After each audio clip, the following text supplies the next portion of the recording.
Assalamualaikum warahmatullahi wabarakatuh. Nama saya Teguh Rivaldi.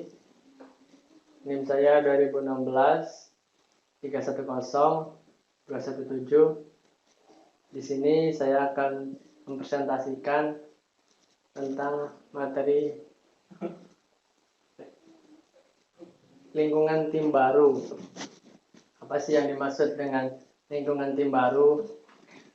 Lingkungan tim baru atau sebuah tim yang nyata dibentuk oleh beberapa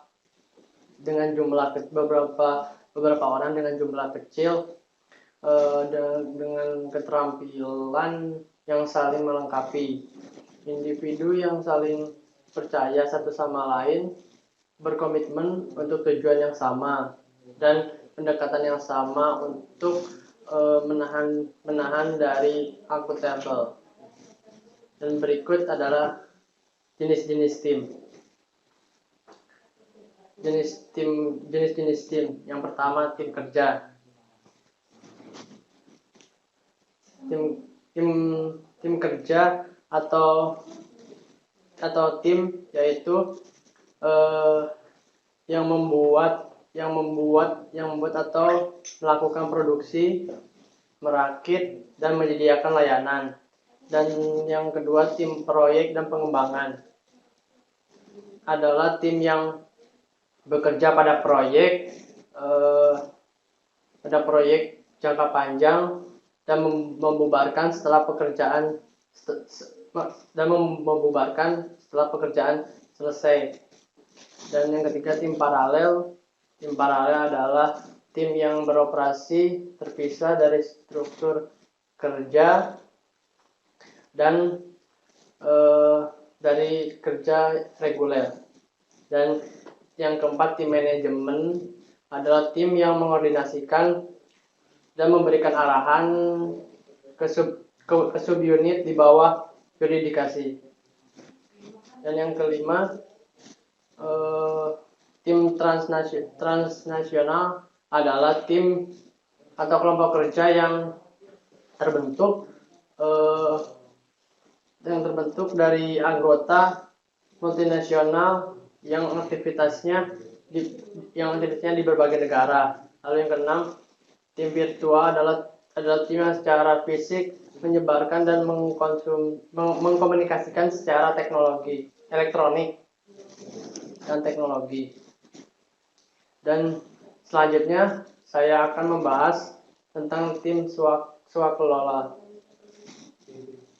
Tim swakelola adalah kelompok kerja otonom di mana pekerja dilatih untuk melakukan semua atau sebagian pekerjaan di unit. Tim perancang mandiri adalah tim dengan kelompok kerja otonom ditambah adanya pengendalian atas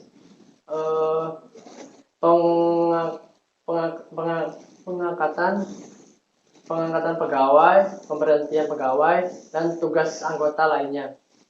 Dan yang ketiga, kelompok kerja tradisional. Kelompok kerja tradisional adalah kelompok yang tidak memiliki tanggung jawab manajerial. Yang kelima adalah kelompok kerja otonom. Adalah kelompok kerja yang mengendalikan keputusan mengenai pelaksanaan. Sekian presentasi dari saya, kurang lebihnya mohon maaf. Selanjutnya rekan saya yang akan mempresentasikan. Terima kasih.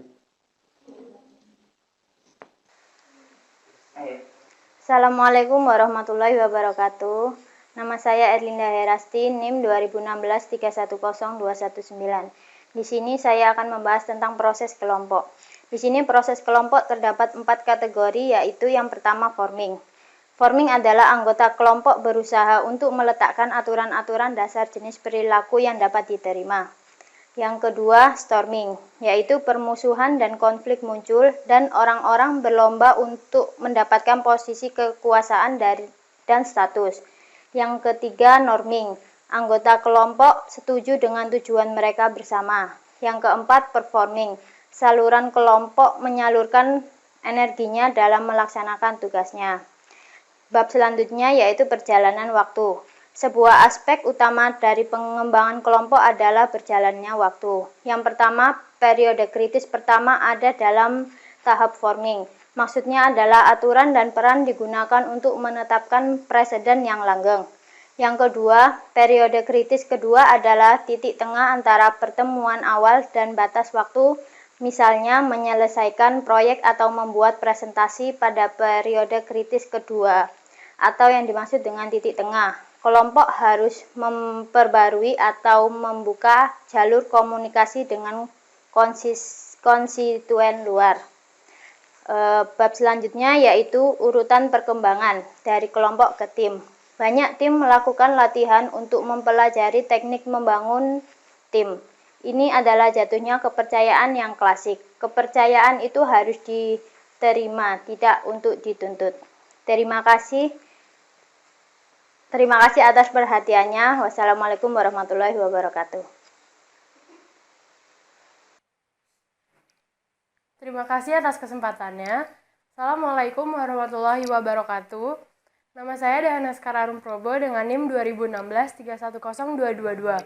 Pada kesempatan kali ini, saya akan mempresentasikan mengenai mengapa kelompok terkadang gagal. Membangun tim tidak akan berjalan dengan lancar apabila tidak diikuti dengan keterampilan yang dibutuhkan oleh setiap anggota tim. Bagi manajer, tim hanya digambarkan sebagai kata-kata yang menggambarkan anggota yang berada dalam sebuah kelompok. Padahal makna tim mungkin saja lebih dari itu. Tidak mudah membangun tim yang berkinerja tinggi. Membangun tim supaya berjalan dengan lancar dibutuhkan beberapa keterampilan seperti seni belajar diplomasi, mengatasi masalah orang, dan lainnya.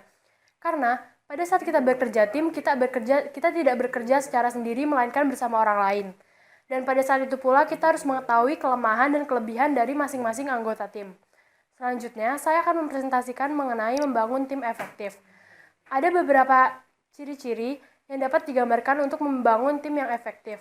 Yang pertama adalah output produktivitas dari tim memenuhi atau melebihi standar kualitas dan kuantitas. Maksudnya di sini adalah output itu kan kita dapatkan dari konsumen. Saya beri contoh apabila kita membuat sebuah rumah sakit dan di dalamnya kita menaruh dokter-dokter yang profesional dari seluruh dunia dan kita kembangkan pelayanan kita menjadi pelayanan yang terbaik, maka pasti para pasien yang datang ke rumah sakit kita akan lebih banyak. Selanjutnya adalah yang kedua, anggota tim menyadari kepuasan akan kebutuhan pribadi mereka. Maksudnya di sini, kepuasan dan akan kebutuhan pribadi mereka ini diberikan kebebasan untuk berinovasi dan mengembangkan keterampilan. Sehingga anggota tim merasa puas akan hasil kinerja yang telah dia lakukan pada tim tersebut. Apabila dia merasa puas dengan kinerja yang dia lakukan di sebuah tim tersebut, maka dia tidak akan merasa ragu untuk berkontribusi terhadap tim tersebut atau dia akan merasa mundur dari tim tersebut. Yang ketiga adalah anggota tim berkomitmen untuk bekerja sama lagi. Maksudnya di sini adalah efektivitas sangat dibutuhkan apabila sebuah tim telah menyelesaikan tugasnya, lalu ada tugas baru yang harus dia kerjakan, maka sebaiknya anggota tim ini saja yang mengerjakan tugas itu. Kenapa demikian? Apabila tugas baru itu dikerjakan oleh tim yang lain, maka otomatis efektivitasnya akan berkurang karena tim yang baru ini akan harus penyesuaian terhadap anggota kelompok yang lain. Selanjutnya saya akan mempresentasikan mengenai fokus kinerja. Elemen kunci dari kerja tim yang efektif adalah komitmen untuk tujuan bersama. Tim terbaik adalah tim yang diberi tantangan kinerja penting oleh manajemen, mereka dapat berdiri dan berapresiasi terhadap tujuan mereka. Tim terbaik akan bekerja keras untuk mengembangkan pemahaman bersama mengenai bagaimana mereka akan bekerja sama untuk mencapai kinerja tujuan mereka. Umpan balik dari pelanggan sangat penting. Pelanggan eksternal biasanya memberikan umpan balik yang paling jujur, paling penting, dan paling berguna terutama untuk semua kinerja. Sekian presentasi dari saya, kurang lebihnya mohon maaf. Assalamualaikum warahmatullahi wabarakatuh. Assalamualaikum warahmatullahi wabarakatuh. Terima kasih atas kesempatannya. Nama saya Hadi Amirila dengan NIM 2016310223. Di sini saya akan menjelaskan mengenai memotivasi kerja tim. Memotivasi kerja tim di sini berarti bahwa kita memberikan inspirasi, semangat, dan dorongan kepada orang lain atau anggota tim agar mereka menjadi lebih bersemangat dan bekerja dengan lebih maksimal. Terkadang, seseorang bekerja kurang keras dan kurang produktif ketika mereka menjadi bagian dari sebuah tim. Ini disebut dengan kemalasan sosial. Kemalasan sosial ini sendiri terjadi ketika mereka percaya bahwa kontribusi yang mereka berikan tidaklah penting. Mereka menunggu tindakan yang dilakukan oleh orang lain untuk pekerjaan mereka dan kurangnya upaya akan tidak terdeteksi. Namun ada pula seseorang yang bekerja lebih keras dan lebih produktif ketika mereka menjadi bagian dari sebuah tim. Ini disebut dengan efek fasilitas sosial. Efek fasilitas sosial itu sendiri terjadi ketika adanya kehadiran dari orang lain sehingga membuat mereka menjadi lebih bersemangat. Mereka peduli dengan apa yang orang lain pikirkan dan mereka ingin mempertahankan citra diri yang positif. Selanjutnya saya akan menjelaskan mengenai kontribusi anggota. Kontribusi anggota itu sendiri bisa diartikan sebagai mengikutsertakan, melibatkan diri, atau memberi sumbangan, baik itu uang, tenaga, maupun pikiran. Contohnya seperti sebuah tim sepak bola. Sebuah tim sepak bola memperoleh kemenangan tidak lepas dari kontribusi seluruh anggota. Contoh lainnya seperti sebuah diskusi tim. Dalam sebuah diskusi tim tersebut, terdapat orang yang memberikan kontribusi ide mereka untuk mencapai tujuan tim yang telah direncanakan. Selanjutnya saya akan menjelaskan mengenai norma tim. Norma tim adalah standar perilaku yang sama-sama dimiliki oleh anggota tim dan membimbing perilaku mereka untuk menjadi lebih baik. Adapun macam-macam norma tim yaitu norma eksplisit dan norma implisit. Norma eksplisit itu sengaja dibuat dengan sadar dan sadar pula diikuti oleh anggota tim. Contohnya seperti pakaian kerja dan jam kerja. Norma implisit. Norma implisit itu tidak sengaja terbentuk dan tidak sadar pula diikuti oleh anggota tim. Contohnya seperti mengetuk pintu sebelum memasuki ruangan. Sekian dari saya, terima kasih atas perhatiannya. Wassalamualaikum warahmatullahi wabarakatuh. Assalamualaikum warahmatullahi wabarakatuh. Terima kasih atas kesempatannya. Di sini, saya Indira Reftisyah akan menjelaskan tentang peran dan kekompakan. Peran. Pengertian dari peran adalah pengaturan yang berbeda dari harapan tentang bagaimana individu yang berbeda harus berperilaku. Peran terdiri dari dua set. Yang pertama, peran spesialis tugas. Peran spesialis tugas adalah seorang individu yang memiliki keterampilan dan kemampuan yang berhubungan dengan pekerjaan lebih kuat dibandingkan milik anggota lainnya. Yang kedua, peran spesialis pemeliharaan tim, yaitu individu yang mengembangkan dan memelihara keharmonisan tim. Yang kedua, kekompakan. Pengertian dari kekompakan adalah sejauh mana kelompok menarik bagi anggotanya. Anggotanya termotivasi untuk tetap dalam kelompok dan anggota mempengaruhi satu sama lain. Kekompakan sangat penting. Alasannya, yang pertama, bisa memberikan kontribusi pada kepuasan anggota. Yang kedua, kekompakan memiliki dampak besar pada kinerja. Lalu, saya akan menjelaskan tentang menciptakan kekompakan dan norma berkinerja tinggi. Berikut tindakan-tindakan berikut ini yang dapat menciptakan kekompakan dan norma berkinerja tinggi. Yang pertama, merekrut anggota-anggota yang memiliki sikap, nilai, dan latar belakang yang sama. Individu-individu yang sama lebih mungkin dapat bekerja satu sama lain. Yang kedua, mempertahankan tingkat penerimaan dan standar sosial yang tinggi.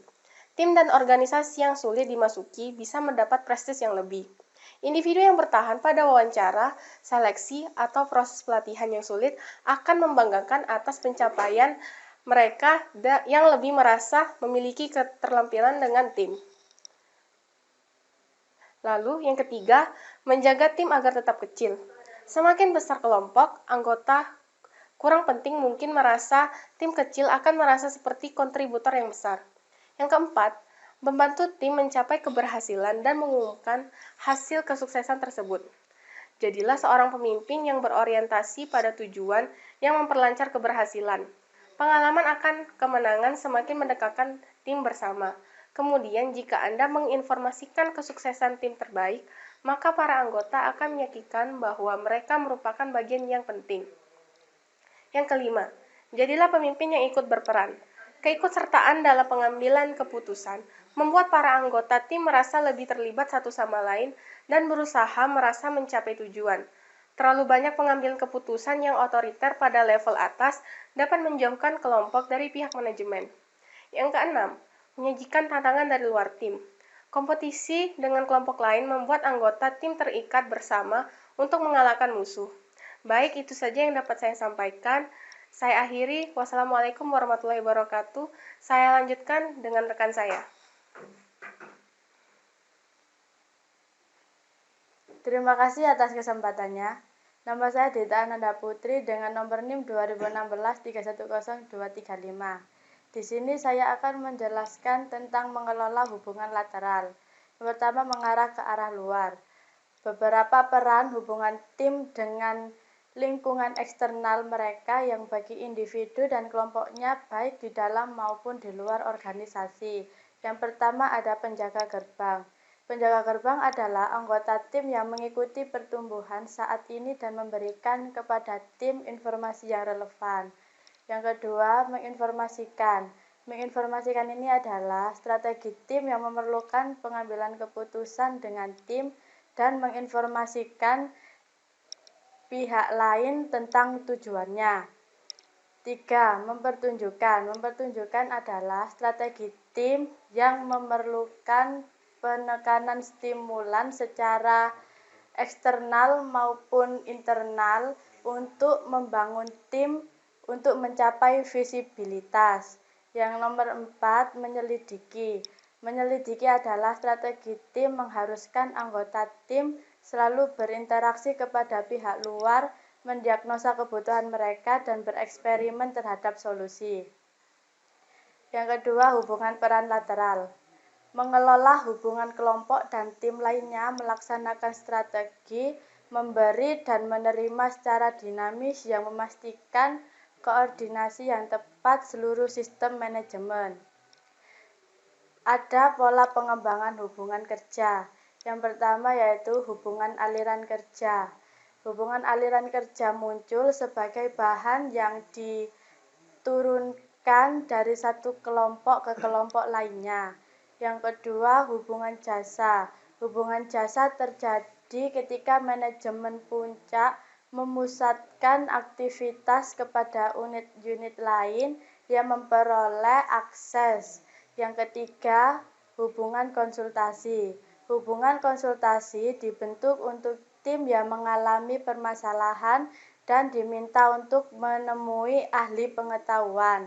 Yang keempat, hubungan audit. Hubungan audit berkembang ketika orang yang tidak termasuk secara langsung dalam satuan perintah melakukan evaluasi dan kinerja dari tim lain.